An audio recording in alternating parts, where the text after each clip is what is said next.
Hello everyone, this is your friend Shinobi Nexus 2.0. Welcome back to the channel. Enjoy the fanfic. And let's begin. Part 2. Naruto took a deep breath. Here goes. He opened the link. This is Naruto Uzumaki on Mirror. I've been asked by Count Dooku. There was a moment of silence and Naruto made sure that his hyperdrive was ready with escape coordinates if it came to that. Freighter Mirror. You are cleared to land. Count Dooku has been expecting you. Great. Naruto muttered and guided his ship on the new coordinates his navigation system had. The mechanical wasteland slowly came into view as he flew forward. Then his eyes caught the sight of a large cathedral-like building on top of a hill. He could sense the presence he had been looking for. He landed the ship on a platform. Gently touching his newly discovered lightsaber with his hand, he walked out pit and opened the ramp. As he stepped out, he saw how the platform was filled with droids, on both sides of his path. Front of him was a protocol droid. A welcoming comedy. Welcome. I'm AD-14 at your service. This way please. The droid showed him the way.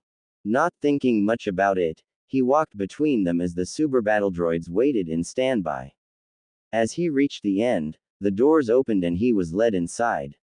After many hallways, Naruto was finally brought to something that was obviously a waiting hall next to a double doors. The droid bid goodbye, instructing that his master was waiting for his guest inside.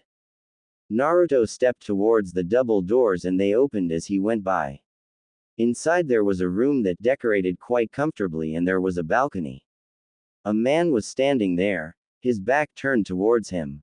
Welcome to Raxus Prime, my apprentice, Naruto. Dooku said calmly without turning around.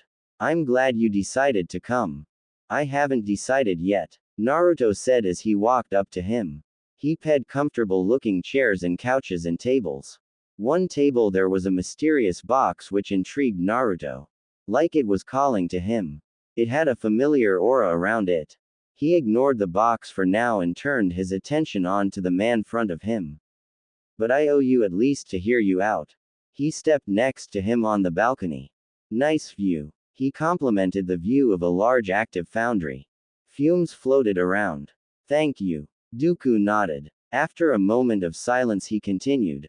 I sense much confusion in you. So you really haven't decided yet? Naruto looked up to him.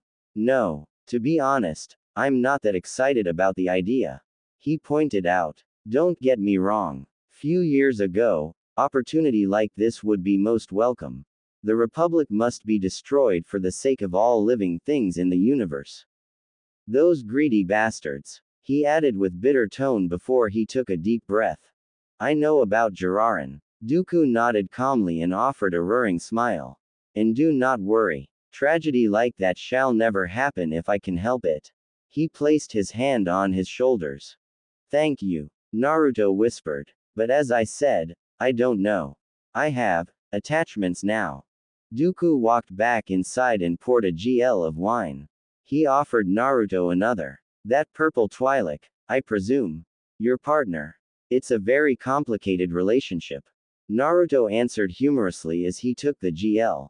But the word, partner, would sum it up very nicely. Dooku sat down to a chair and showed him another seat. He crashed with the chair. Very charming young woman, what I could tell. He approved with a nod and raised the GL over to his lips. Then he lowered it. I presume that she is the reason you're against my notion. Yes. She doesn't know where I am but she has the general idea of what I am here for. Naruto gulped down some of the wine. That's good. He muttered. I see. Dooku thought. So, she is against this idea. May I ask, why? Well, this war has made scared her. Like most of the people in the galaxy. But she also wished that we could just stay the way we are. Couple of failing smugglers. She must think that something bad would happen if we were dragged to this war. That's a possibility you can never deny, Naruto. The old man pointed out. Life alone has many unimaginable dangers. War multiplies all those possibilities and creates more. Even now, A Republic fleet could find this place and start an invasion in which both of our lives would be in danger. Then he smiled. But lives must be sacrificed for the good of the future generations. For the good of the galaxy. For the good of the Republic. I thought you wanted to destroy the Republic. Naruto narrowed his eyes. Only the way it is now. Dooku corrected. The ideals of the Republic are beautiful, the place where everyone is equal, no unhappiness nor suffering. Unfortunately, where there is beauty, there is filth. Greed and corruption are lured by the scent of power the Senate gives them and the money they can gain from it. The Senate of the day is ineffective or capable in nothing. It needs to be put down like an old dog that needs to be released from its suffering. Then, we can create a new power after that. A power that won't be corrupted by the greed of men. Naruto gulped. This was something he had searched for. It was like Dooku was saying the things he wanted to hear. There was a concern. And the Jedi, what are you planning to do with them? Dooku could sense much confusion in the boy when it came to the Jedi. With Senate, the boy was ready for action, but the Jedi were a completely different matter. That Myralian female must be dealt with soon. But now, he would need to proceed carefully. Unfortunately, the Jedi are too narrow-minded to understand any of this. They think that they should waste their lives to protect something that isn't worth protecting. They ignore everything around them, the suffering, the wrongdoing, everything, and only concentrate on that one ideal from 1,000 years ago. That they are guardians of peace? Naruto asked. Precisely. The old man nodded. When the Sith War ended, Jedi gave up their power of the Force that was given to them in birth, and surrendered it to the lesser people of the Senate. They became guardians. And so the galaxy fell to its ruin. And the Jedi, who were too scared of their own power, never did anything to stop it. And you aren't? No, I'm going to do what the Jedi were afraid. He raised his hand. With my own powers. I need your help, son. Naruto didn't let Dooku's eyes out of his gaze. You're a Sith Lord, he said finally. Dooku's lowered his hand and raised an eyebrow. Amazing. How? Let's just say that this isn't the first time I stumble upon the practicer of the dark side. Naruto muttered and took a gulp of wine. This was a complete surprise. Really? Naruto looked at the man he saw as his own father. It's been well over 3 years since I left the Order. Almost exactly 3 years since I was declared dead. 2 years since I met Hina. Dooku lowered his GL and raised his hands against each other. What happened during that 1 year? Naruto used force to summon the wine bottle from the side of the room and poured himself another GL.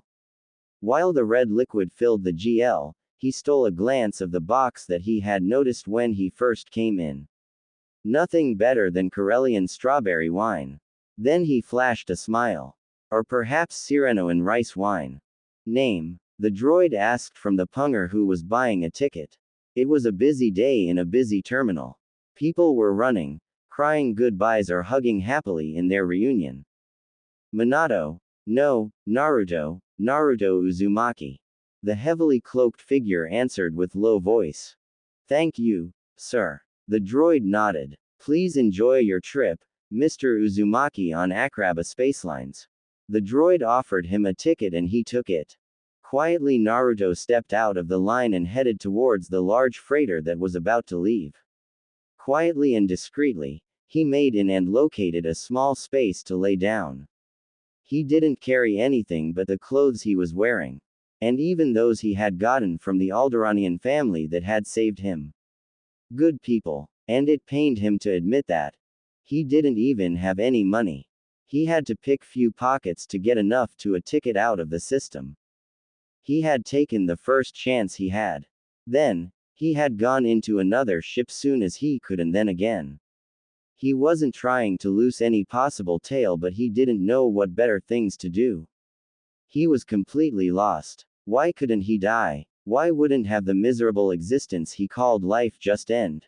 When he saw a ship leaving, he would go on it. Wishing that the new harbor would bring a change with it. But it didn't. It never did. Now, on this large transport heading out to space, he attempted to sleep. Perhaps he would never wake up, but when he closed his eyes, he saw faces.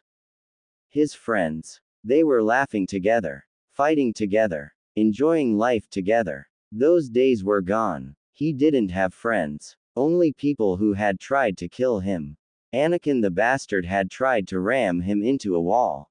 He had almost died. Kiba had thrown him off a cliff. Tsunade and Sakura had almost cut him in half. Everyone he used to call his friends and had earned his trust. But no more. He would never again trust anyone. Trust just resulted into a betrayal. Where are ya heading? Some gruffy old man's voice asked. Naruto glanced over his shoulder to see some old man looking at him curiously. He just turned his back to him. No need to be rude. I was just trying to make a friendly conversation. Jack. He added under his breath, but Naruto ignored him and he thought perhaps the old fatty had given up. So, why are you heading towards Bakura? Naruto didn't answer. Just closed his eyes and wished that images wouldn't haunt him. The gruffy old man looked at the creep who fell asleep. He could tell he was asleep because of the way his breathing sounded through the mask he wore. Nonchalantly, he stood up and started to wander around, yelling loudly and acted more drunk than he really was. It didn't take long for some irritated guy to punch him. The old man responded with a punch of his own. A fight started and security needed to come and break it off. This was the plan until some angry-looking humanoid charged into the fight, knocking out a guard. More people joined into the fight. Women screamed and run for safety with their children. Naruto just kept sleeping. Freighters sent each and every guard to solve this fight quickly as possible. Even ones who were stationed to guard the bridge. So it didn't take long for a couple of thugs to overtake it. Next thing anyone knew, the ship came out of hyperspace. Naruto woke up in the sound of blasters running wildly. Slowly he sat up. Pirates. Someone yelled and women screamed and people run around wildly. Guards fighting against hordes of pirates. Some pengers joining in and some not many lying dead already. A woman's body fell right next to Naruto. There was blood coming from her mouth. Help me, she whispered when she took the last breath. Mama. Some small boy rushed to them and tried to wake her up. Mama. Wake up. Mama. Please. Naruto sighed and ignored this. Perhaps this was his chance to die. So much pain. A man's voice came over everyone else's. It was a man standing on Naruto's other side. What a man can do against such awful pain. That voice, it seemed to drill into Naruto's ears. Naruto noticed how he raised his hand slowly, but he wasn't wearing any guns. Some pirates saw this too. The fight was pretty much over and pirates had started rounding people up. This pirate, a weakway, smirked and pointed his gun at the cloaked figure. What was that? Because of this horrible circle of pain, the humans will destroy each other. But no more. The cloaked figure stood up. There were red clouds attached to it. Do you know it? Know what? Other thugs gathered around him. What the hell are we supposed to know? Now, get back down or I blast you. The cloaked man turned around and looked directly at Naruto. Tell me, do you understand my pain? His weird eyes drilled straight through Naruto. That's it. Boss of the group yelled and pulled his blaster. That guy is. He couldn't speak anymore. Nor did anyone else. All 20 pirates twitched painfully before they fell limp. You will die for my justice. The man walked forward. What are you doing? He asked suddenly. What? Naruto asked. You and I share pain. He glanced over, reached his hand for him. Will you share my justice with me? Who are you? Naruto asked with a low voice. I am the pain. He answered. Leader of Akatsuki. We will bring justice to the galaxy. Will you help me?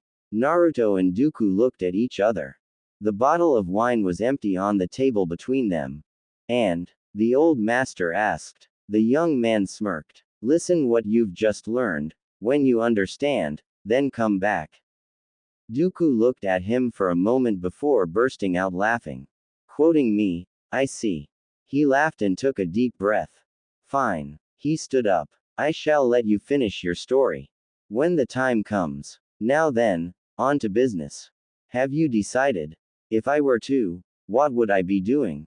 Leading an army. Naruto looked up to him as he walked to the side of the room and placed the GL and bottle away. No. Dooku shook his head. I know you would be most useful in the front lines, but I believe it would bring the Jedi onto us very aggressively. The time is not right for it. But there is something very useful you could do for me. Something more indirect. Naruto stood up interested. Go on. Dooku smirked before he turned to face him. Naruto was on his ship, mirror heading up to the orbit. He had said yes. After long time, he was finally Dooku's apprentice. A dream come true. They would bring justice and peace to the galaxy together. Almost like father and son. He chuckled to the thought. He was an unofficial agent of the separatist forces. It felt weird. And now he would need to break news to Hina. In a way that she wouldn't demand him to stop. Now that was a hard one. Well, maybe it would be easier if he wouldn't use words, separatist, and war. Not first at least. And his first IGN meant wasn't that bad either. It was to find an in. Strong in who could be used. Naruto had suggested few of his bounty hunters and hired in contacts, but Dooku had rejected every one of them. He had asked him to find someone without a record. So, what? He had asked. Will I post a help wanted sign outside and wish someone will come? This joke had ped Dooku and he had only told Naruto go and find someone suitable. Perhaps, you could teach that in few tricks. I heard you're taking care of Django's son. I just try to keep him out of trouble. He's too young and too weak. Maybe in a couple of years but not now. He had answered and explained quickly the nature of the situation. So, after that, he had been ready to take off and rejoin with Hina when Dooku had stopped him. He had something to give for him. Dooku walked up to the table where the inviting box had lied and picked it up. Then he took it to Naruto. Here. This belongs to you. Naruto looked at the box. It was plain, gray metal box, lightweight based how Dooku held it. But it had been calling for him all this time. Why? What was inside that box? Slowly, Naruto raised his hand over the cap of the box and opened it. Inside was a lightsaber. An old lightsaber from the looks of it.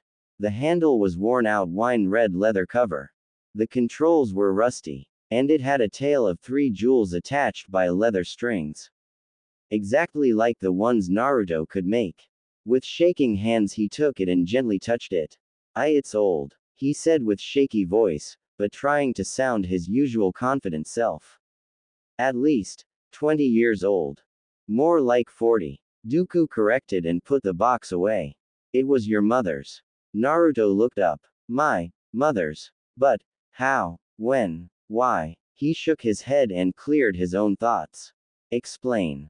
Listen what you've just learned. When you understand, then come back, son. Dooku offered a satisfied smirk.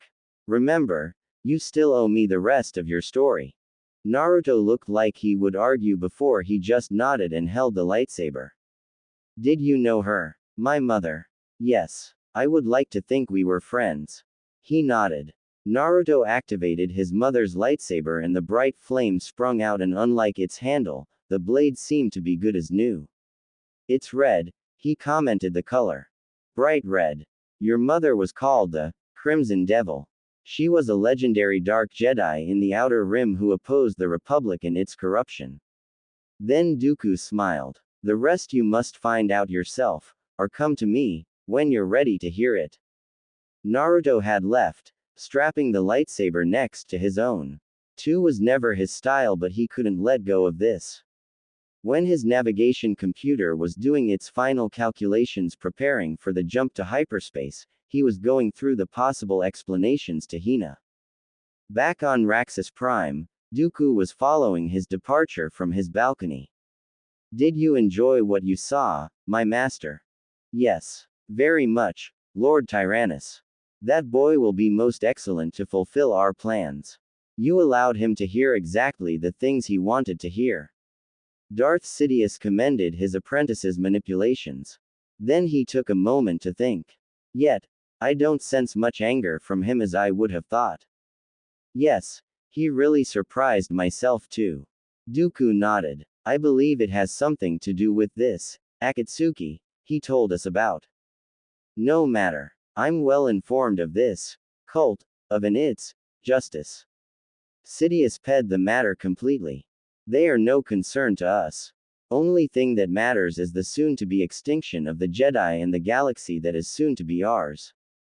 Yes, my master. Dooku bowed. Naruto arrived in the rendezvous point, a spaceport in one of the less honorable places in the Outer Rim. He stepped out of mirror looking around. It was a busy hangar he shared with at least 7 other freighters, and cargo was being loaded and unloaded all the time. Everything seemed like he had expected. Slave, I wasn't there. Maybe they are in a different hangar. He thought and started to stroll around, to see what was there. Perhaps he could get some small side job in the process. In all his emotional state after receiving his mother's lightsaber, he had completely forgotten to ask any kind of payment for this. So basically, he was broke and small job wouldn't hurt him. And perhaps he could get some leads on this new inn he was looking for. So he strolled around the ports, asking questions, normal small talk every smuggler made, dropping in questions if anyone had seen a firespray -31 centiliter attack ship or any exceptionally strong guys or available jobs. Unfortunately, answer to every question turned out negative. There were no strong guys here, not even average guys. No jobs, because the beginning of the war had seemed to scare everyone away. And no sightings of Slave Eye. And he was getting worried. Hina was a very punctual person, especially when it was about meeting somewhere. It was one of her annoying faults. 9 out of 10 she would be waiting for him. But not now. And when she wasn't, there was usually a very good reason. Why? What had happened? He rushed back to the mirror and saw that a message light was on. He activated the communicator and saw how very displeased Hina came into view. Hun, are you there? The figure shook its head. Seriously? When I need you? Well, you must have noticed that I'm not there. I'm in Naboo's system in the mid-rim. And to make the long story short, that brat deserted me here.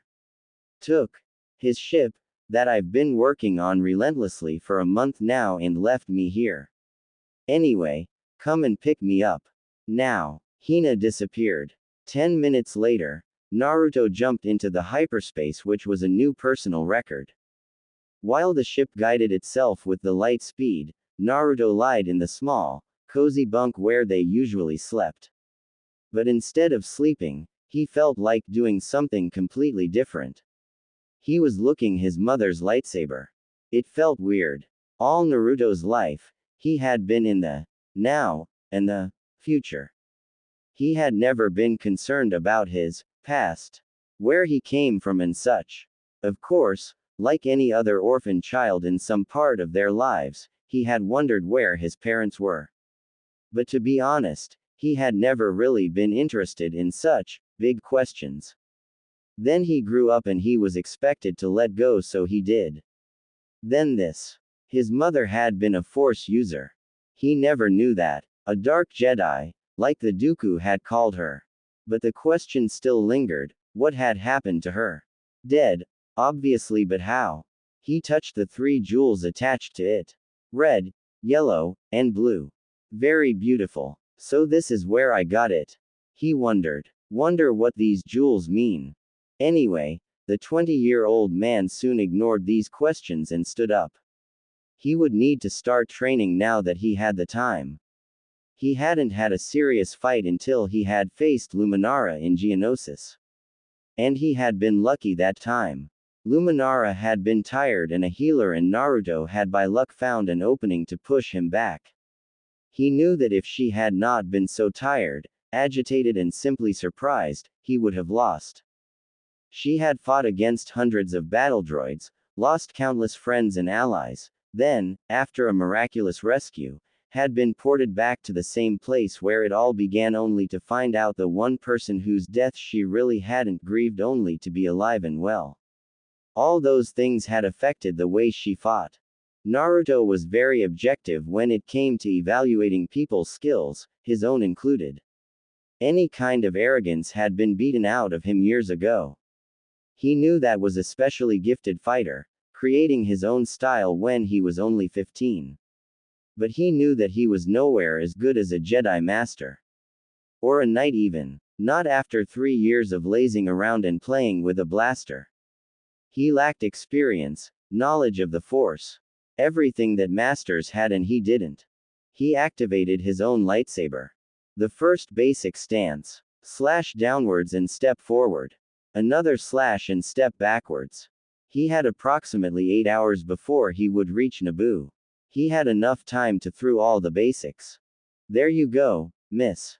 Will there be anything else? A human waitress asked from a very angry-looking Twi'lek who had ordered something to eat. No, she muttered. Go away. The waitress huffed offended and stormed away. She sat there, eating, whatever the thing had been when it was alive. Many people in neighboring tables would have called it a Twi'lek butchering her food. She stopped suddenly and looked around. What? She snapped angrily, her leku swinging from side to side as she looked around. Everyone turned back to their dinners cowardly. After she had practically minced the meat, she finally calmed down. That little runt had actually the nerve to leave her like this. When she would get her hands on him, he would regret the day he ever came along. She was about to get angry again when he heard people talking in the next table. But why the heck do I have to hang along? The first voice complained. Because, until further notice, I have to babysit you. Now, sit down and let me eat. Another voice answered. So, what are we here for anyway? The first, much younger voice asked. I have a contact here which I need to check out. The older voice asked grumpily. There was a moment of silence after the older sighed. I'm sorry that your master died, Kiba. Kurenai was an excellent Jedi. Jedi. Hina perked up. There were Jedi in the table behind hers. Darling could be very interested of this, if that bastard ever decided to show up. He was probably taking the chance and screwing some outer rim whores. She started to feel angry again when the couple of Jedi kept talking. Yeah, Kiba continued with a wary voice. It's hard to move on like that. The older man didn't answer. Just grunted and kept eating.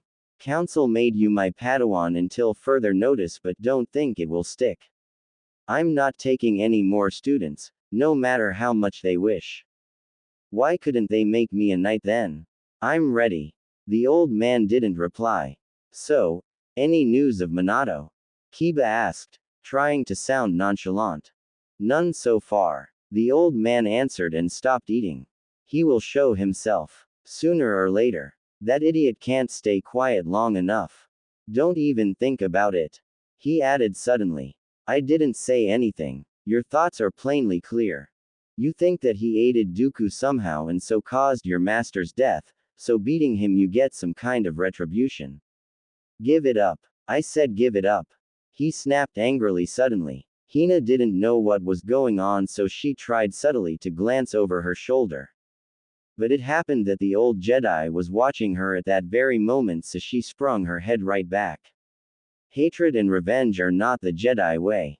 I thought Kurenai would have taught you that. It was just getting excited when her communicator beeped twice quickly and then twice slowly.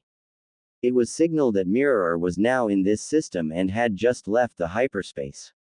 She glanced around. She wanted to stay around and watch these Jedis, but she was feeling anxious to get back to her ship and see if anything was damaged. Her darling had piloting skills of a bantha. On a good day. So she stood up and paid her bill before taking her things and left for the spaceports. Jiraiya, who had been watching the hot Twi'lek while eating, returned to his food. He noticed that Kiba was still looking at the door. That woman gave me a funny feeling. That's called attraction, Jiraiya explained. Nothing to be ashamed of or even think about. Not that. Kiba snapped angrily. I mean, I have, feeling. The Jiraiya sighed and shook his head frustrated. He hated teaching. Only reason he had accepted this babysit duty was because his friend Luminara had stared at him until he had given up. And because, I can be the pain in your because I helped you through your studies when we were younglings. Tsunade had pummeled him when he had tried to get out of his it.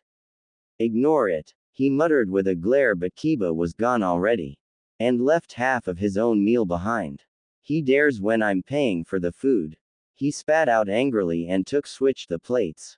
He wasn't going to let this go to waste. Hina walked through streets of the Naboo city of Selton. It was a moderate-sized city for a planet like this. Lots of green and open space.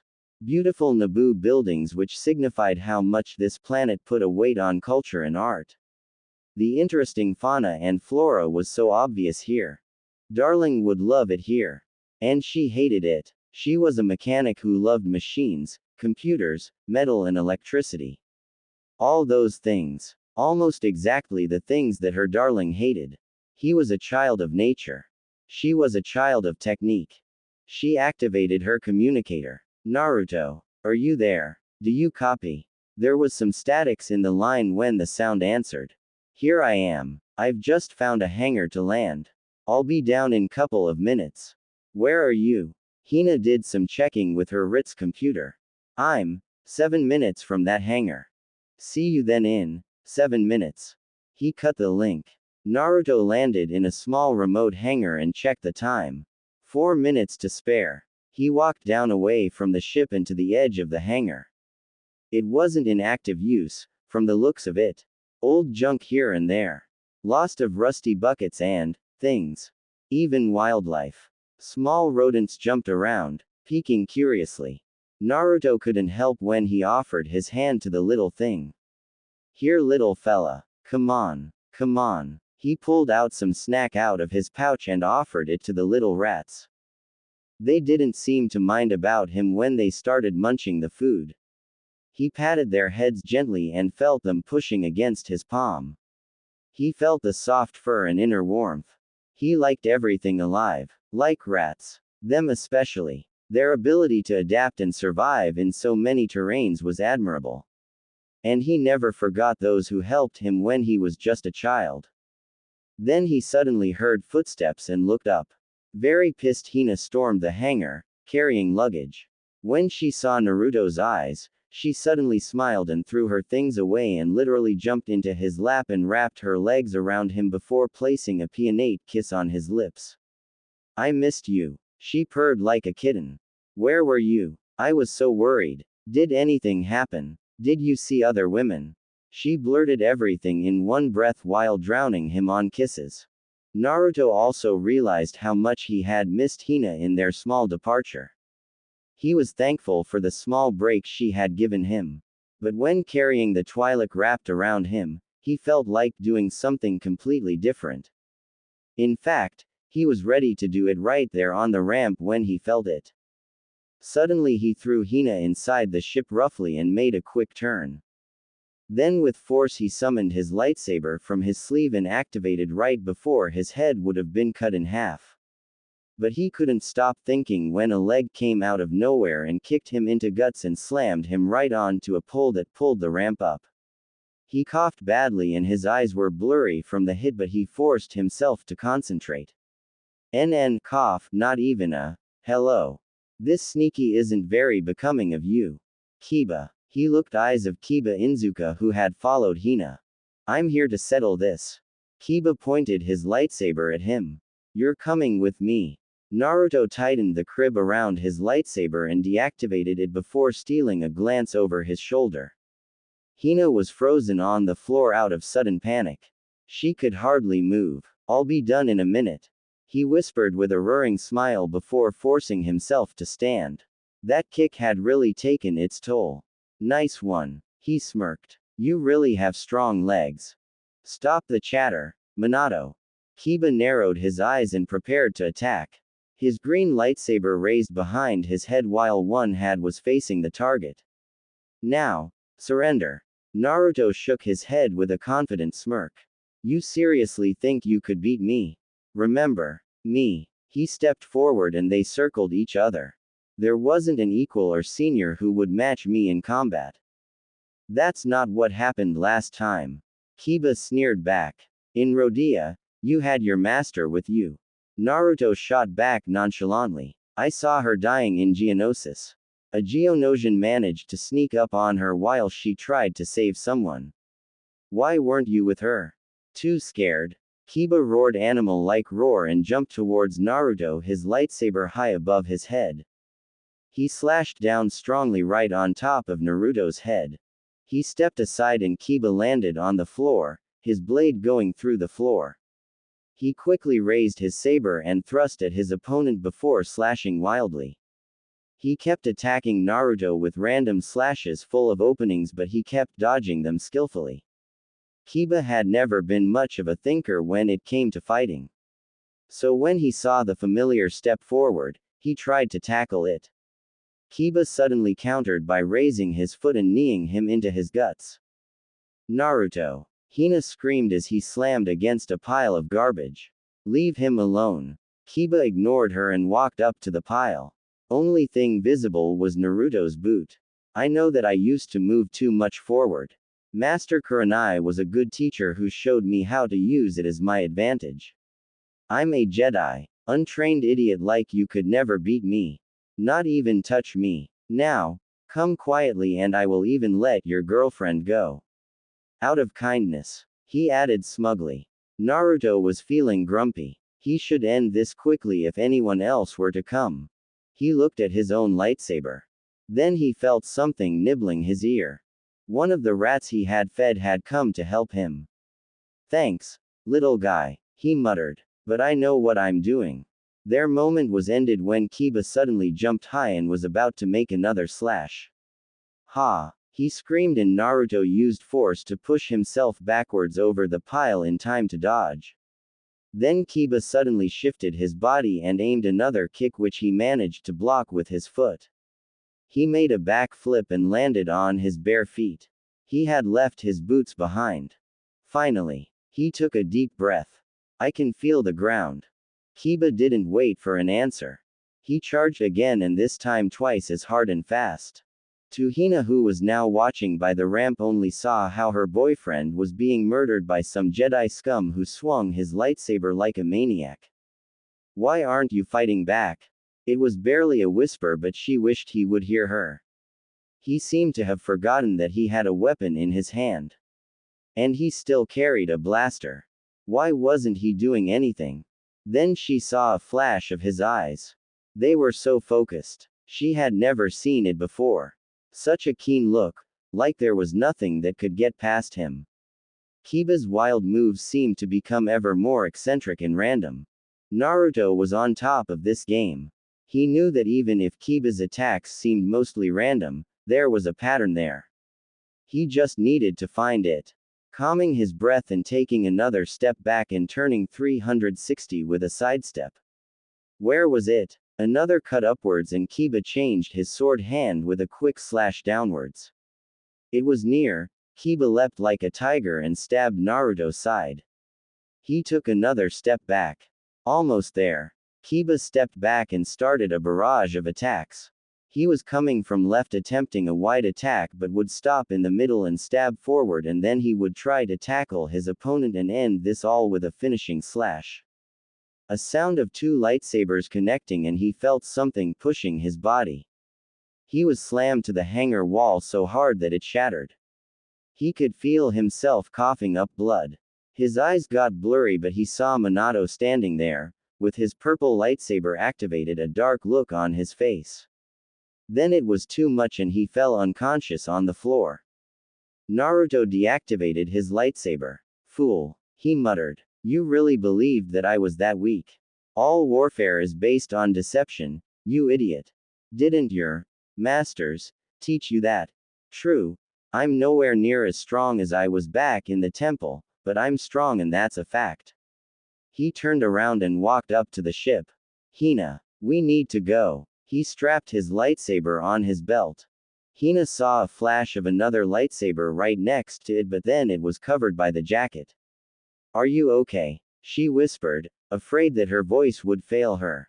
Yeah, no prob. You give me worse injuries when you get wild. Naruto joked and laughed loudly. Then he turned around. It seems that you just don't get a hint, do you? Kiba was forcing himself to move. He tried to crawl and reach for his lightsaber. Naruto sighed and used force to pull it to his own hand. GGI, give it back. He whispered painfully. Naruto started walking towards him and activated Kiba's lightsaber. Sure, I'll return it. His eyes grew darker. He stood right above Kiba. 3 years ago, you and your master almost killed me by pushing me down that cliff. You said killing me would be an act of kindness. He laughed bitterly. You remember, I saw you on your mission and asked for your help. And you too returned it by trying to take me in and then killing me. He raised the lightsaber and took a deep breath. For the past 3 years, I've been trying to forget that. Trying to move on. But the Force doesn't seem to want me to. Because I can still feel the pain of your betrayal. So now, here I am going to tell you, Jedi. He saw Kiba's eyes looking up. Dark Lord of the Sith will rule the galaxy and finally bring peace and justice that you failed to do. Kiba's eyes widened in shock. Naruto's eyes, they weren't blue. They were red, like flames. He couldn't move. He couldn't speak. He just looked up to his old friend's eyes and realized that he was going to die. Die, Jedi. Naruto stabbed downwards. Kiba closed his eyes. Naruto. Kiba felt the heat of his own blade only half an inch away from his neck. But he wasn't dead yet. Naruto looked at Hina, a shocked expression on his face. Hina, he whispered. Don't do this. She yelled at him and ran towards him. Her body shaking on every step. You're not like this. Not anymore. She held back tears as she tried to reach him. Please. She pleaded. Naruto looked away from her eyes and bit his teeth. Then he looked back at her and she sighed happily and smiled. His eyes were back to normal. Let's go. Okay. She tugged his hand away. You go, I'll be right there. He whispered. But. Don't worry. I promise I won't kill him. She hesitated for a moment, but then he had promised. He never broke his promises. She turned on her feet and rushed back to the mirror. I will start the engine.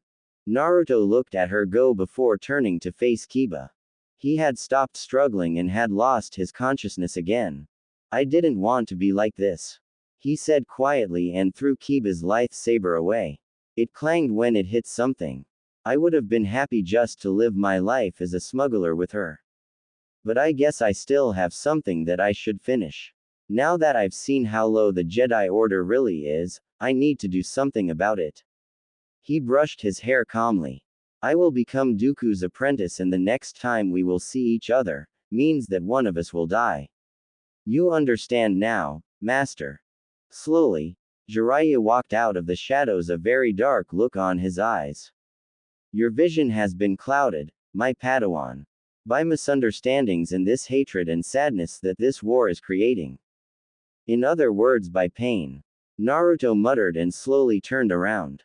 Did you enjoy watching Kiba get his beaten? Jiraiya ignored that and looked straight into his eyes. Mirror made an unhealthy sound when it started and engines blew the dust around. I have failed you. He held his lightsaber in his hands. Are you going to fight me? Naruto prepared to take his own lightsaber. Suddenly, Jiraiya's shoulders relaxed. Minato, don't bother. I know you're strong, but I'm still much stronger than you. And I have no intention of placing your capture above Kiba's health. I need to get him into a Bacta tank before it's too late. They pet each other. But mark my words, brat, it's master's duty to repent for the mistakes of their pupil. So next time, I will kill you myself. You may try. Naruto answered and walked up to the ramp. But we'll see if you can after my master has taught me. Mirror took off and flew away. Back in the hangar, Jiraiya carried Kiba to the speeder he had used and placed the boy's lightsaber on his hands.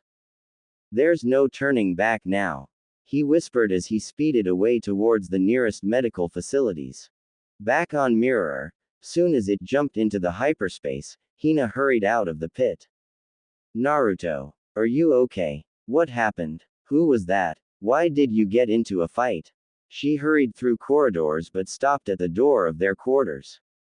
Naruto was standing back facing her, shirtless, rubbing his arms. They weren't his usual arms. They were full of black tattoos like his whole backside was. They were slowly fading away. What are those? She whispered before she could stop herself. Naruto glanced over his shoulder. Sith tattoos. He answered truthfully and quickly took his shirt and pulled it over. Very special tattoos that only appear when I use the dark side of the Force. My second master gave them to me. Hina bit her lip and smiled. They look cool. She yelled. You're not hurt, are you? That's good. I need to go and check on the compulsor activator and then check the engine's cooling system, and then, she stopped speaking when he suddenly embraced her in a hug. Thank you, he whispered and placed a kiss on her forehead. For what? She asked, confused. For being you. He smiled yearningly as he let her go and turned a back towards her before lying down on the bunk, his face twitching painfully. Are you okay? I'm so sorry I didn't notice. That bastard kicked you. Twice. Does it hurt? Nah. It was all planned. He smirked before looking at her. What happened with Boba? She shrugged. I don't honestly know. Couple days after you left, we were on Naboo to refuel. I decided to do some shopping, and when I came back, the ship was gone and all my things were on the platform. No, nothing. She cursed and looked at him like she was expecting something. Well, what? Aren't you angry? Not really. He shook his head. I kind of knew that it would happen sooner or later. That boy is too fixated on revenge. I've seen it before, what it does for people.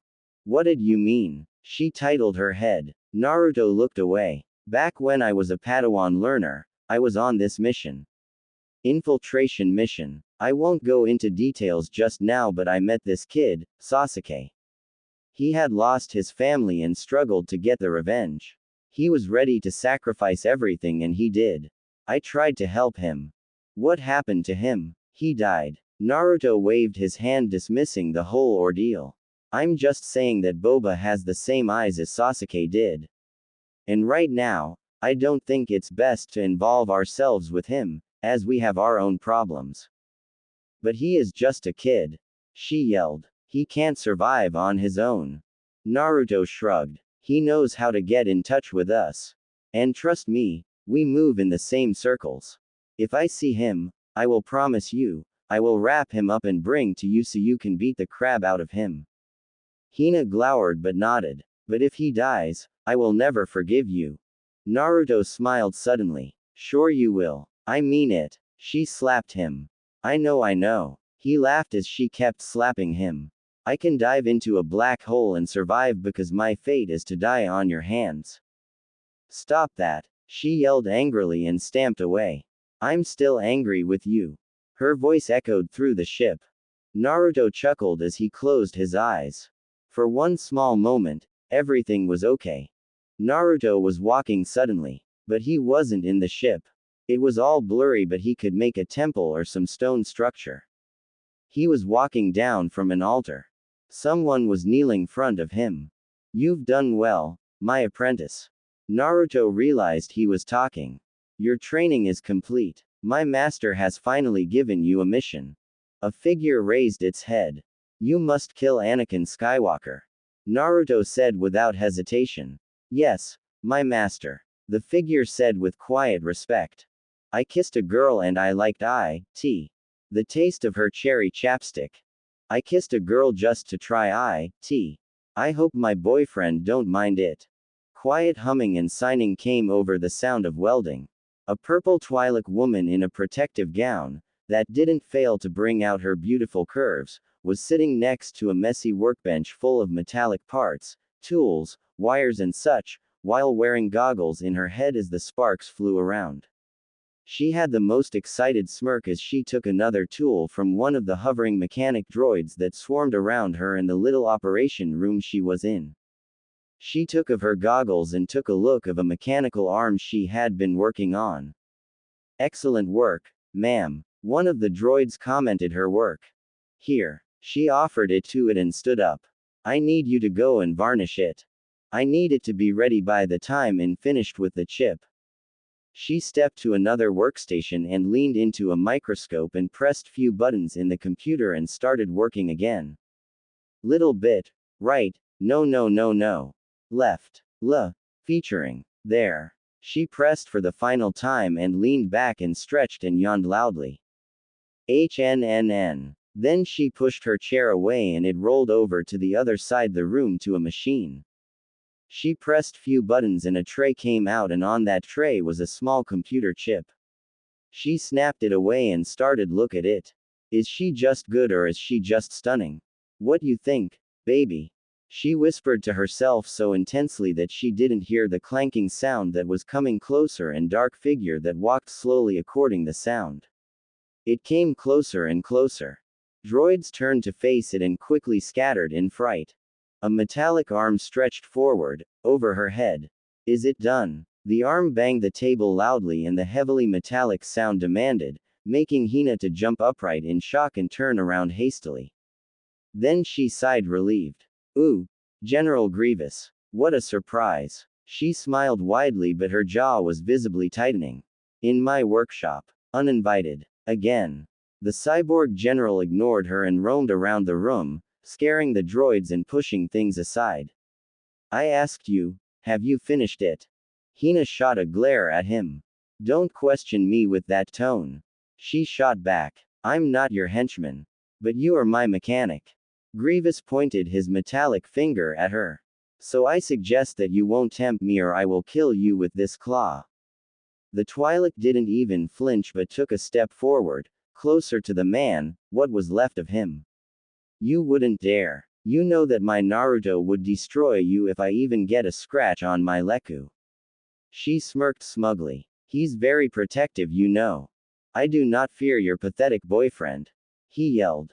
Maybe not, but he is your Count's second in command when you're just my plaything. She pointed even more smugly. Or how many Jedis have you killed since you last bothered me? The cyborg huffed angrily and turned away. Is it done? I asked. Hina rolled her eyes. Yes, I have it here. She showed the chip she had just finished. This should be enough to finish my latest design. Then finish it. I'm starting to get tired of this waiting. Hina didn't respond to that. Just turned around and put the chip on the table. But I have to admit that this is exciting to see my biggest work in action like this. She brought out a blue board which was used to draw and show plans. Grievous's new body was currently on display. When I sold my design CB503, I never thought I would ever see it again. She glanced over her shoulder happily. This is really exciting. You see these lines here. With this new chip I can increase efficiency of your brains significantly. How? Grievous asked, starting to catch up as he studied the plans of his future body.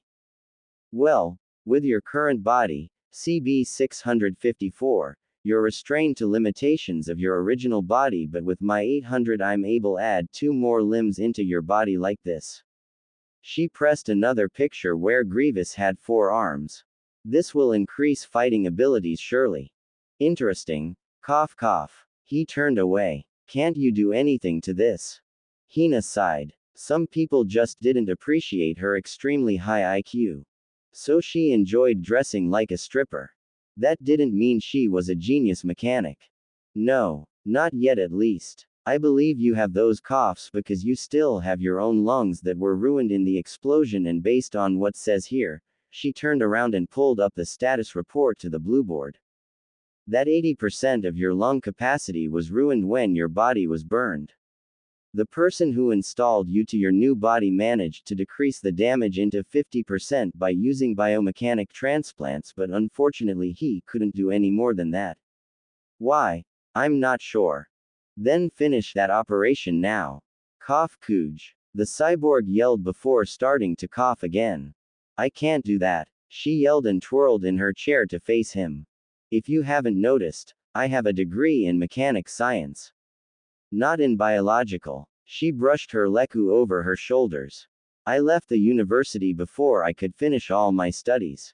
That professor's groping was just going a tad too far when he tried to slip his hand inside my dress. She added in her mind. But don't worry. These droids are all designed for this very purpose and will help me to install you into your new body without delay. Isn't there anything you can do? Hina rubbed her head tentacles thoughtfully. Well, I could write a description for some cough drops. I have an undergrad in pharmaceutical medicine. Grievous stormed out of the lab, throwing droids and desks aside. Maybe I should describe something for those mood swings too, she whispered quietly as she signed her droids to start cleaning up the mess the general had left behind. She returned back to her work and started to inspect the new body parts. After a while, another droid quickly hovered next to her. Ma'am. It started carefully. What? She snapped back without tearing her goggles away from the mechanical arm she was holding. I'm busy. I'm very well aware of that, ma'am. The droid answered respectfully, trying to correct its mistake. And what have I said about little droids who don't listen to my orders? She continued warningly. We get the honor of becoming new spare parts. The droid gulped. Yes. She nodded acceptably. Then why are you still here? She glared through her goggles. But there's a message coming to you from Yavin 4. The droid covered itself with its tiny hands. Hina dropped the arm she had been working with and squealed excited like a little girl who had found out that she was going to have a pony for Christmas. Ooh. She rushed through corridors into the small communication room and quickly pressed the flashing button. Yo. Smirking Naruto came into view. And shirtless, Hina noticed. Naruto. Hina squealed. Are you okay? Where are you? How are you doing? The smiling blonde was holding the small communicator disc in his hand. I'm fine. Still on Yavin 4, finishing my training. He answered and sat down on something. I just wanted to see how you are doing. So, since you're alive, may I presume that Grievous is in spare parts somewhere? I wish. She muttered and sat down next to the figure, leaning closer like he was actually there. That maniac is driving me crazy. I wish I would have someone, more compliant test subject than him. She smiled seductively to the hologram. Naruto cleared his throat uncomfortably. Well, but consider him as an ultimate road test. If your toys can survive him, then there's probably nothing they won't survive. They are not toys. She snapped, agitated for his lack of respect to the science. They are highly skilled and advanced technological miracles. Made by me. Naruto rolled his eyes. Sure. Whatever you say, hun. She pouted and looked away.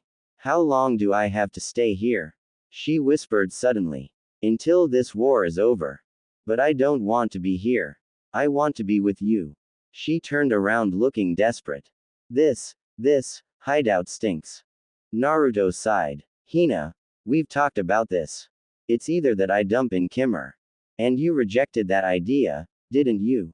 She huffed. Naturally she had rejected that middle of nowhere hellhole. Kimmer was a jungle planet in the wild space, somewhere in the Rishi maze system without any electricity, space travel, settlement or even any intelligent lifeforms. It was far from everything and didn't hold any kind of importance to anyone. Financial, political or even strategist. So the chances that anyone would be bothered by it were slim to none, and so a perfect place to stay hidden in this war. And she would never go there in a million years. She would rather stay in that hideout and work for that maniac Grievous, and she knew it. Unfortunately, he knew it too. Have you finished testing my new droids? She asked, trying to change the subject. What test? Naruto asked. What droids? She sighed sufferingly. Dooku himself told me that you offered to test my new BX series commandos. She explained. Ring any bells? Nope. It doesn't. There must have been some misunderstanding. Naruto shook his head confused. Then he heard how a horde of battle droids were approaching his position. Anyway, it appears that my break is over. I'll contact you soon. Bye. He stood up in the middle of a jungle clearing that was full of crushed, slashed, broken, or simply destroyed droids. He was now stepping over the exact commando droid Hina had just talked about. It was twitching and tried to complete its mission by raising its blaster, aiming at the target's revealed back and pull the trigger. Naruto activated his lightsaber and deflected the shot back to its sender without even looking over his shoulder. The blast went straight through droid's head, shutting it down completely.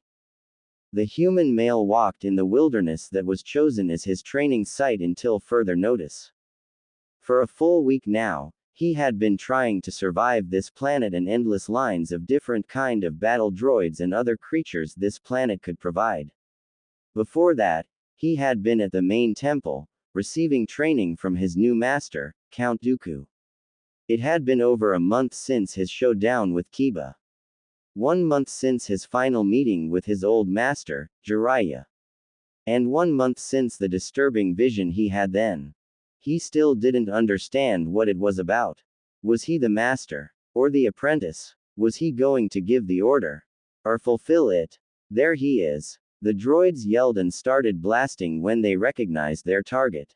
Naruto simply walked forward, deflecting all the blasts absent-mindedly that kept coming with just one hand. These small fries were nothing to be worried about. He was worried more about how Dooku was planning to win the clone army with this junk. Well, it wasn't his problem now, so he disregarded that thought when he heard the ominous rolling sound. Droidekas. 4 new destroyer droids with shield generators came from forward, starting to blast him. Naruto had to jump back to take a proper ground but still used only one hand to deflect blasts around. Then he noticed how 2 more those new monkey droids came out of the trees, blades shining ready. Between 2 fires, Naruto summoned his other lightsaber and jumped to face the monkey droids while he kept blocking blasts with his purple one. When he was right front of the couple of them, he activated his mother's lightsaber and the red blade went through the first one, taking it down. The second one managed to slash his face, but he was able to pull his head in back time to avoid any serious injury. They landed on a tree where they engaged a furious combat, the droid dodging his lightsabers. Droidekas kept blasting, not caring about their ally in battle. 1-2 blast too many, he fell down to the ground but managed to shift his body so he landed on his feet. The droid was right on his tail. When Naruto heard a bunch of supers coming behind him, he figured it was enough waiting around. He went offensive. He used force to freeze the commando droid on its place, impelled it with his mother's lightsaber and used him as a shield as he rushed towards Droidekas. Super battle droids appeared from the bushes and started blasting, and Naruto had to use his other saber to defend his rear when he charged. Front of the Droidekas, he threw the commando droid over them, who blasted it into pieces in second, and searched for Naruto, who used force to leap on a nearby tree branch and continue over to other side, so both destroyers and supers were at the same side. He deflected the blasts while waiting for supers to come into his range, and slowly, they formed into a one single line so they could maximize their firepower. When they were all in place, their target used force to jump high, and while in midair, he threw his lightsaber and guided it with force and cut the feet of those supers. Then he landed so hard that dust blew out of the ground. Droidekas and some supers who still had some mobility in them kept firing at him as he backed away, using both hands to deflect attacks when he felt a big tree right behind him. He summoned his lightsaber where it had dropped, twirled around, cutting the tree in half. It came down fast and hard onto the destroyers, and even their shields could handle a hundreds of years old tree coming down with its full weight. It crushed destroyers and twitching supers right under it. Naruto put his lightsabers away and swept some sweat off his forehead and sat down, leaning onto the tree. This is surprisingly wearing when you do it all day. He glanced over his shoulder when a silvery walking stick came into view with a speeder and landed next to him. What is it, eh? A protocol droid AE-11 nodded stiffly. Sorry to disturb your training, Master, but there's an incoming message from Tantive. I believe it's from Count Dooku. Naruto stood up immediately. I will go and take it in the big chamber. He stepped on the speeder and the droid quickly took controls. It flew him over the tall Mi temple, where he had set his own personal quarters when he felt like using them. When they hovered over the temple, the droid shook its head. I don't think this that convenient way to enter the temple, Master. I would like to suggest, but Naruto jumped over the railing and landed onto the windy roof. Then, with confident steps he entered the temple. He soon made his way to the grand hall, to the altar, where he had set up a holoprojector. Soon as he stepped front of it, Dooku appeared there. Naruto, he said quietly, how was your training? It has been most welcome, Master. Naruto nodded, but I'm afraid these droids don't offer me much challenge anymore. That I'm relieved to hear. Hollow Dooku nodded. I was hoping you would feel that way now. You have a task for me. There is a hero rising in the mid of this war. And every hero is a standard around which our enemies will gather. We need to get rid of that hero before it's too late. Anakin Skywalker. Naruto whispered. Dooku raised an eyebrow. You're well informed. Just a lucky guess. Naruto said quietly. You've been well trained, my apprentice. So I can trust this mission to you. Naruto waited. The vision was about this moment. He should brace himself. He would need to accept the mission eagerly. I want you to go into Ratatak as my representative. Dooku finished. As you wish. Naruto nodded before he blinked. What? There is a gladiator tournament in Ratatak. Many skilled fighters will attend. I need you to go and recruit the strongest of them. After Naruto kept staring at him without a word, he added, is there something wrong? Not one thing, Master. Naruto bowed his head. I shall leave immediately. Outer Rim Territories, Guter Wade, Ratatak. A red rock in the middle of the space. Naruto's ship flew through the atmosphere into a deep chasm and into a platform. A model landing. And all thanks to the droid pilot he had in his own ship. The ramp opened and Naruto stepped out dressed in his usual long, brown jacket. A doorman was there to greet him and led him into the cauldron. The fights had already begun. Naruto and his guide walked in the balcony, reserved just for him. There he had an excellent view on all the gladiators. I'm sure that you will be most pleased of what we have to offer. The guide answered as Naruto sat down. We'll see. Naruto muttered, mostly uninterested. He didn't enjoy watching this kind of game.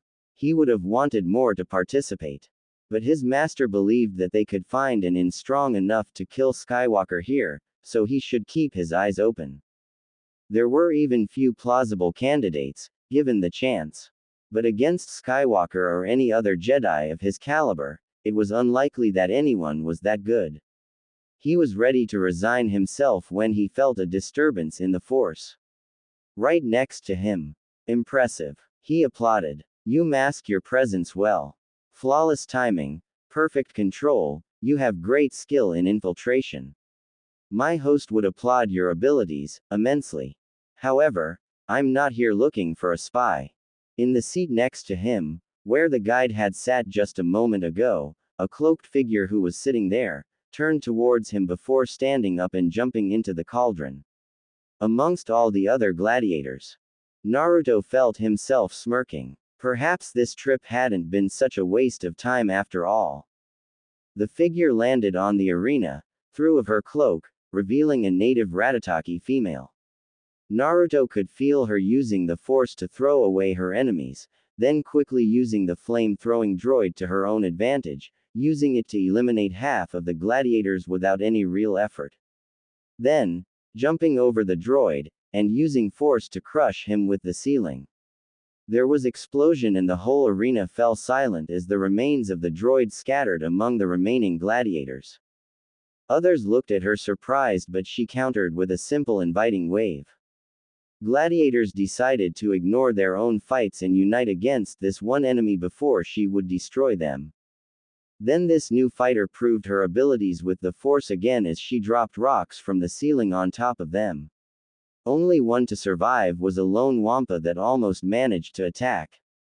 But it was killed by the giant boulder attached to the chain, carried by a flog. This seemed to be the first true challenge to this new alien as she was forced to dodge another attack and draw her own lightsabers. Blue and green. One moment later, the monster fell dead as lightsabers cut through its skin and abdomen. The fight was over, and Naruto had found his agent. Or rather, an apprentice of his own. He clapped his hands together. He was the only one to do so as everyone else were stunned out of sudden turnout of the battle. Impressive. Most impressive. He nodded, trying to carry out some of that grace his master seemed always to have with him. You're much stronger than I had sensed.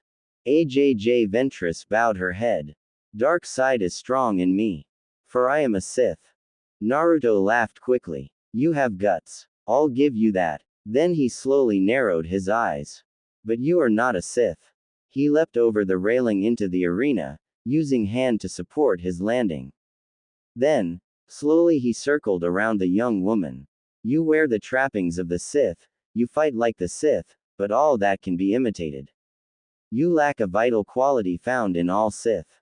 Sith have no confusion, no fear, and I sense lot of both in you. You're just a fool who knows nothing of the dark side, she said in anger and activated her lightsaber. But before she could take 2 steps, Naruto raised his hand and gave the girl a taste of the true power of the dark side using the skill he hadn't used for years. Gathering the dark side inside him, his eyes turned red, his Sith tattoos surfaced and his aura changed as he raised his hands and shot the deadly lighting out. In Coruscant, inside the Jedi temple, young Marillion female shot her eyes open in sudden pain. She had been sweating through a horrible nightmare. If it was a nightmare. She panted quietly, trying to calm herself. Then, when she believed she had calmed down, she took a deep breath and closed her eyes. Minato, she whispered sadly. Ajj felt the terrifying pain going through her body, numbing her in the process, and in a matter of seconds, the welcome darkness took her and she felt limp. Red-eyed Naruto finally stopped and slowly stepped forward before smirking satisfied. I have found my apprentice. He took unconscious body away to some side quarters, where a holoprojector was waiting for him. He contacted Dooku. Naruto, I believe you have good news. The blue Dooku appeared on top of the crawling disc. Have you managed to find suitable candidate? Of course. Naruto nodded and presented what he had found. She is very capable, strong in force yet unfinished with her training. Dooku rubbed his chin and thought. I must assess her abilities myself first. I have prepared for that. He nodded and the crawling projector disappeared into shadows. While waiting his new apprentice to wake up, he took a look on her lightsabers. Typical Jedi lightsabers. He muttered uninterested. The other one was seemingly older than the first one. I can sense your old masters will inside. He whispered before placing them back on the table. Clear and visible. Everything was ready. He walked up the stairs into shadowy upstairs. He watched how Ajj woke up and quickly stood up, examining her surroundings. When noticing her weapons, she turned her back to Naruto in shadows, giving him the opportunity he sought. He activated his own lightsaber and jumped into action, aiming to slice her back. Ajj jumped high into air and summoned her lightsabers and landed on top of a table and took her stance. Naruto was on top of her again and she jumped away, Naruto's saber slashing the table in half. Now he really saw the fruits of his own training. His senses were in their top form. Calmly, looking as she landed few feet away and Naruto leapt forward, pushing her back, using only one hand to keep her on the edge. After 2 steps, she managed to hold her ground and they end into a block. Really? If you were a Sith, wouldn't this fight be over? Ventress grimaced and pushed forward when she realized that her opponent was using only one hand and easily blocking all her attacks. She leapt back and used force to pull a pillar, aiming it at Naruto's back. He simply turned around and slashed it into halves. Enough. He shook his head disapprovingly and snapped the lightsabers from Ajjin's hand using force, throwing them far side of the room. Then finishing it all with a powerful force push and crushed her to the floor. When she struggled to stand up, Naruto pointed his lightsaber at her chest. See, it's not that easy when facing a real Sith. So finish it. She dared him. We have other use for you. He smirked and deactivated his lightsaber. What do you think, Master? Dooku's hologram looked down from the top of the stairs. Impressive. The child has great skills with a lightsaber. You've found a promising apprentice, son. She will serve our cause well. Ventress quickly stood up and looked at the hologram. I am honored. She bowed her head. This is my master, Count Dooku. A true Sith Lord. Darth Tyrannus. Naruto introduced Dooku as the crawling disc walked down the stairs. Naruto, do you think she is ready for the IGN meant?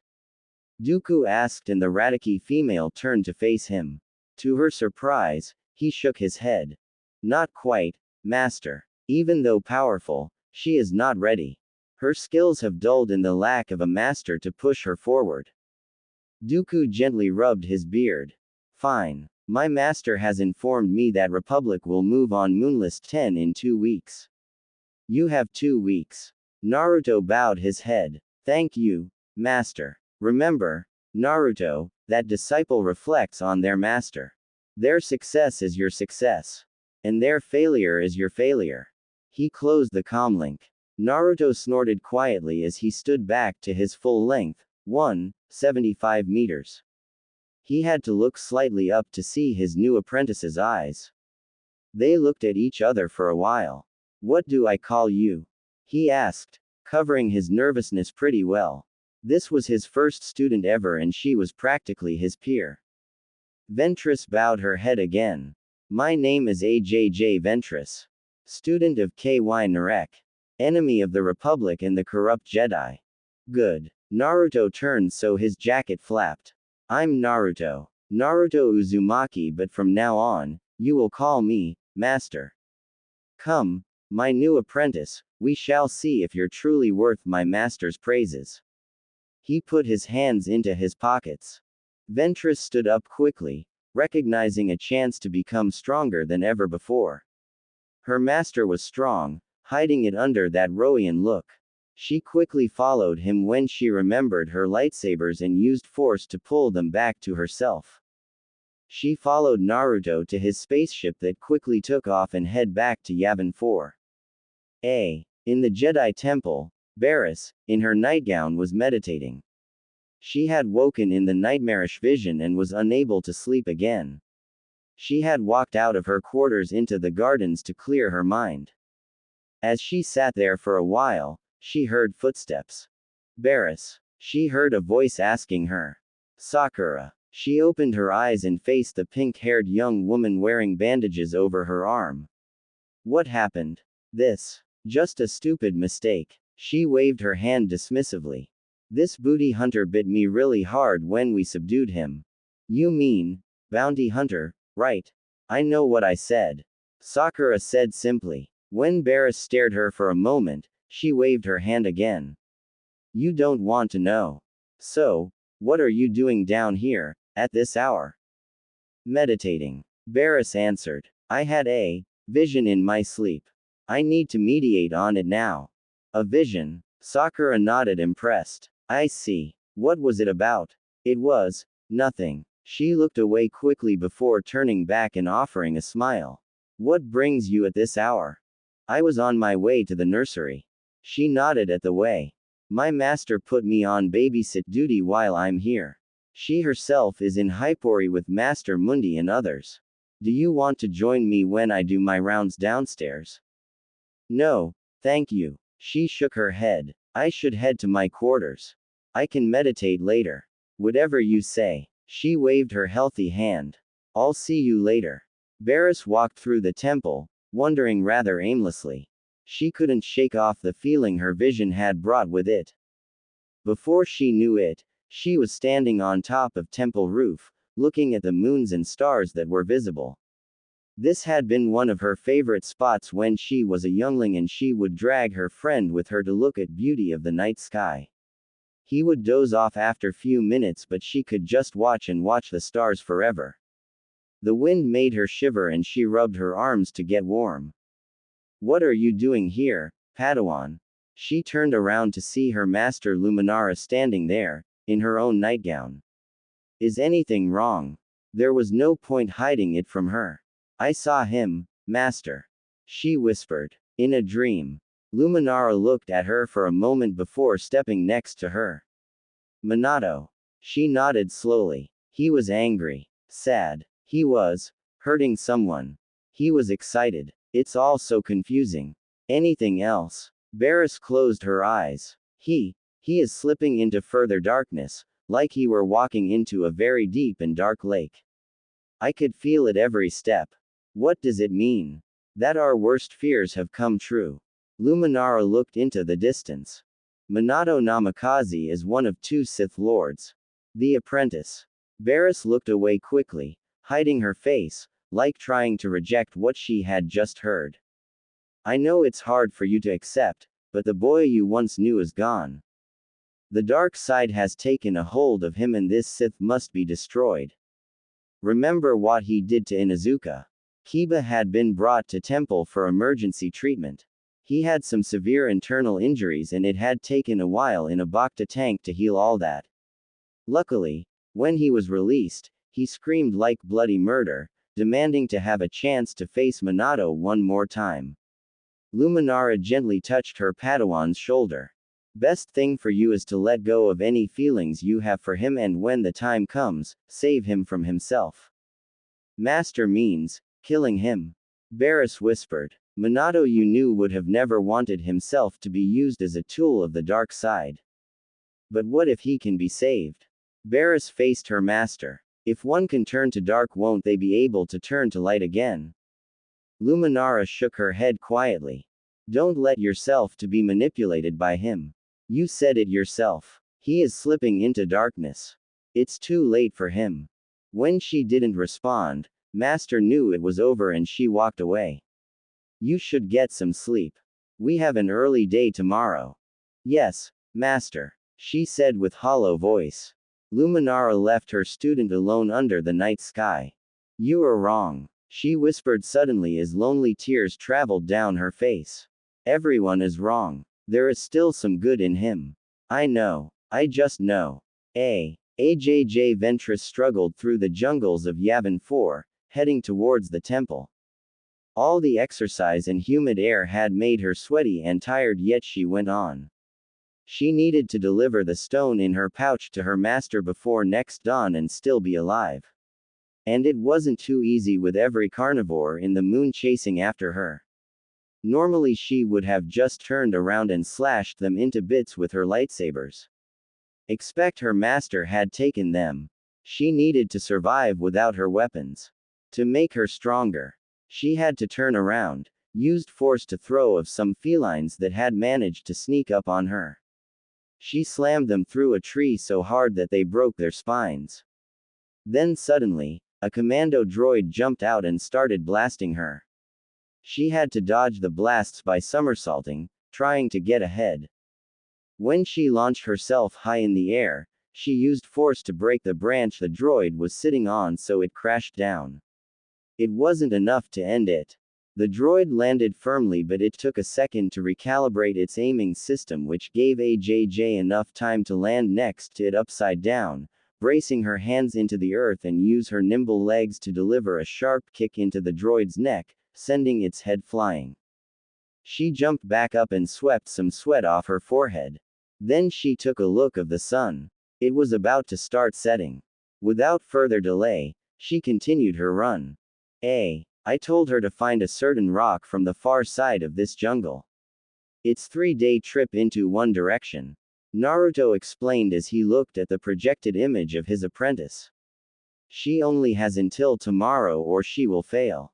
Impressive. The real Dooku nodded approvingly. You have proven yourself to be an excellent teacher. Her skills have improved, don't you think? Naruto didn't answer but kept looking at the hologram of his running student. What is it? Dooku asked. I have my doubts if she is ready for this mission. He answered and walked down the altar. She is strong, but Skywalker isn't a weakling himself. Perhaps I should. Naruto. Dooku placed his hand over his shoulder fatherly. Part of being a teacher is to believe your student. And besides, I don't think you would be that effective in this mission. You don't think I could finish him? Dooku looked at him sideways. Something like that, yes. Noticing his dissatisfaction, he smiled. Patience, son, patience. You will soon have your first IGN meant. But let us wait until your apprentice will reach her goal. Naruto glared over his shoulder. I heard you've taken another acolyte. Your ears serve you right. Dooku nodded. Like few others have found in this galaxy that see through the corruption of the Jedi and are willing to help us in our goal. I heard Quinlan Vos is one of them. Something bothering you with that? Naruto didn't say anything for a while as he kept his eyes in the hologram Ventress. Am I one of those acolytes? Of course not. Dooku shook his head convincingly. They are merely pawns that I use in order to win this war. You are my apprentice. He stepped right front of him and placed both of his hands on his shoulder. Like a son. Like my own heir. Such a warm words were enough to convince Naruto and he nodded. You know that Quinlan Vos is just using you. He said when they both turned to look at the show and sat to a comfortable chairs watching as Ventress was now crushing hordes of beetles with force, but the numbers seemed to be too great as she struggled to back away. How can you be so sure? Dooku asked. I made him kill his own great aunt in deep anger. Yet my guts tell me that he is just using you.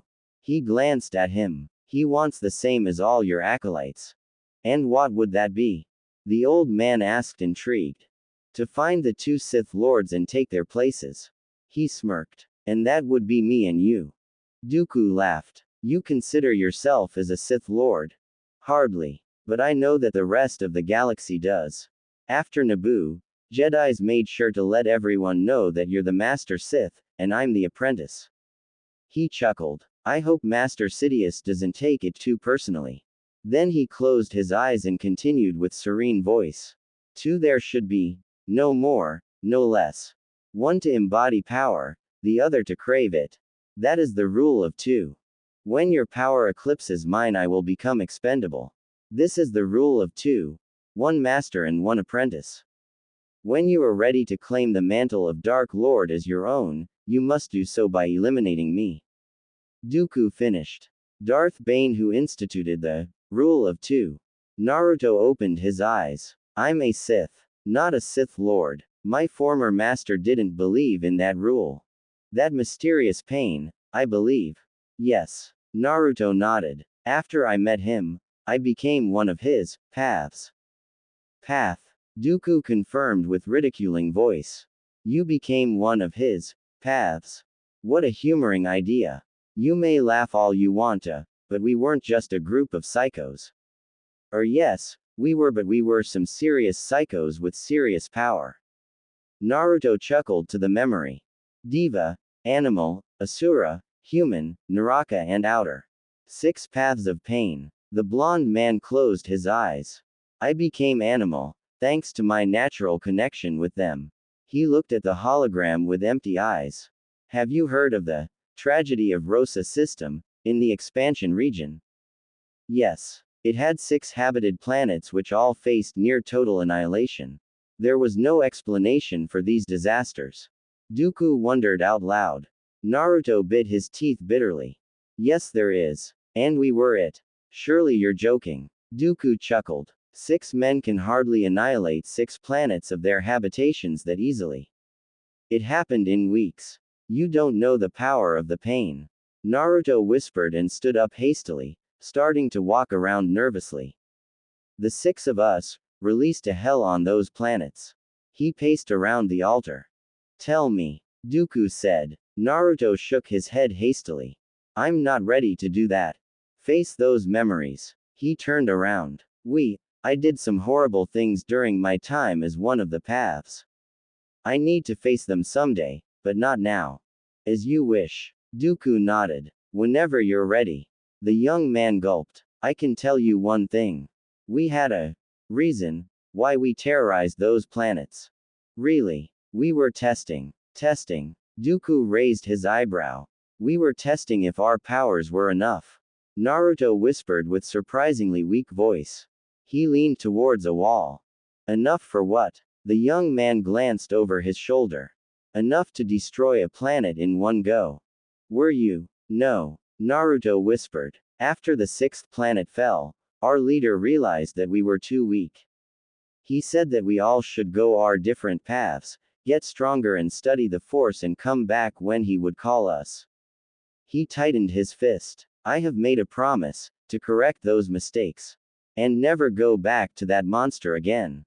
Dooku watched the boy was struggling with himself. That Twi'lek has really made a number on you, hasn't she? He chuckled to Naruto's sudden expression. Why would you say that? He asked rather uncomfortably.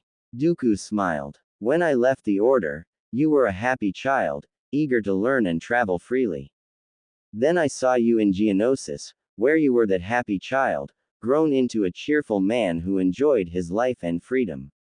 Then his face darkened. Now, I saw something I never even imagined coming from you.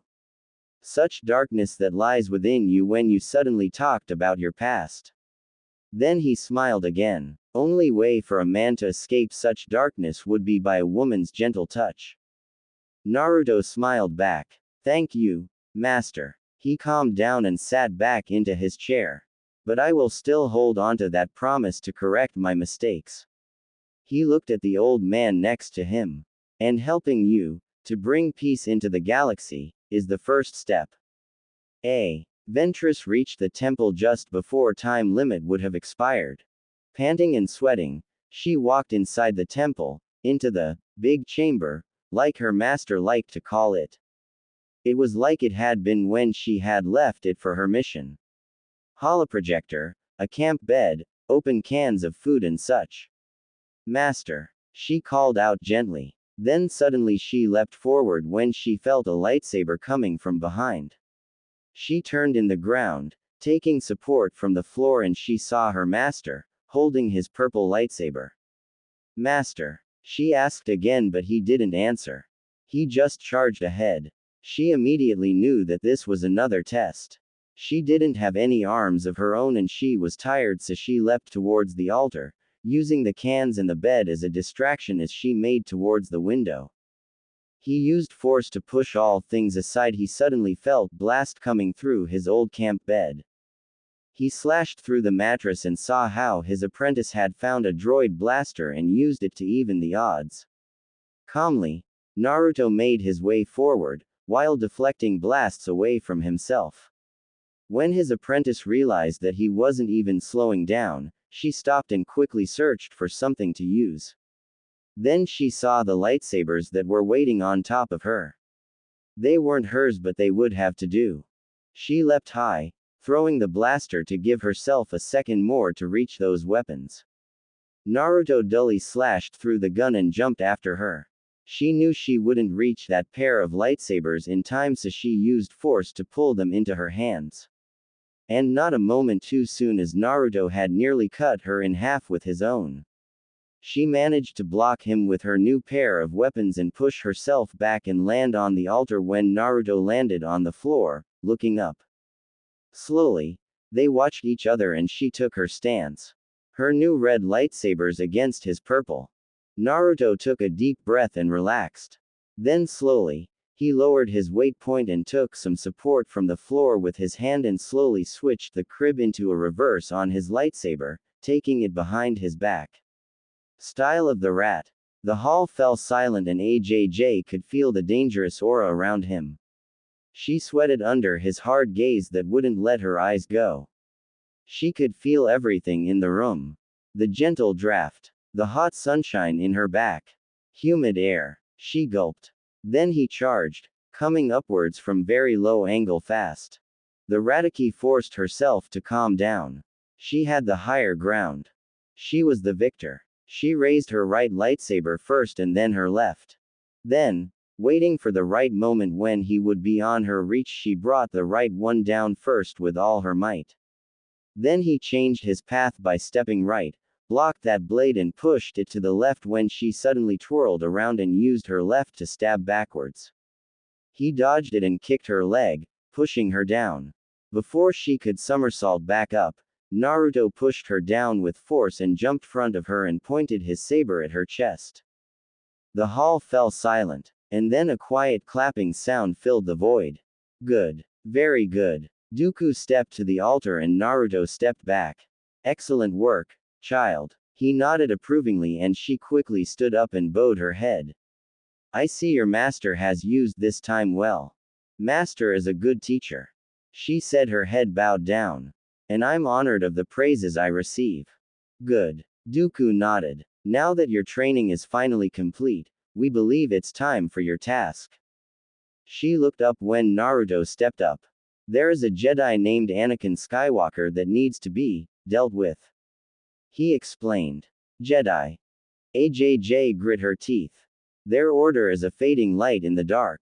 Corrupt and arrogant. They must be punished. Indeed. Dooku continued. It will be your task. I shall not fail. She turned on her heels and left the temple in such haste. Naruto and Dooku watched her go. She will be more than a match for the young Skywalker. He glanced at his own apprentice who kept looking at the disappearing ship. Naruto.